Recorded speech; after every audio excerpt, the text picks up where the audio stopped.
When it comes to planning a wedding, one of the first things you should do is make a list of all the people you might invite. Undoubtedly, other people will want to weigh in on who gets to come. However, when choosing people to invite, it is essentially a process of elimination.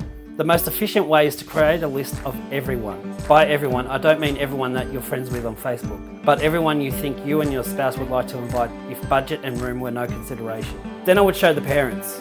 Now I know this is essentially your wedding and your day, but the parents in most cases will want to have a say on who gets to come. This doesn't mean that the people they include will finally get an invite. However, in a lot of cases, the parents are at least helping to fund the wedding. Allowing them to have input, or at least the illusion of input, early on can prevent arguments when it comes down to culling that list down.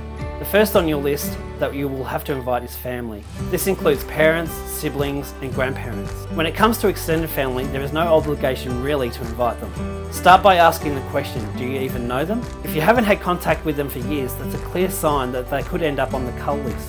When it comes to co-workers, you only need to invite the people that you are essentially friends with. There's no need to invite the entire office because of some sense of obligation.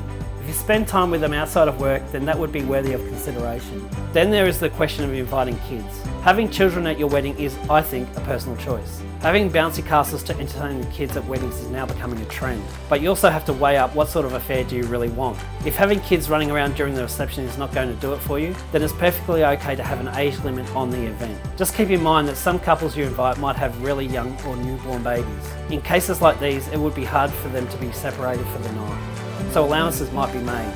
Then there is the issue of plus ones. Having plus ones for single friends is the easiest way to blow out your guest list. Similar questions apply. Have you met them? Is your friend committed to them?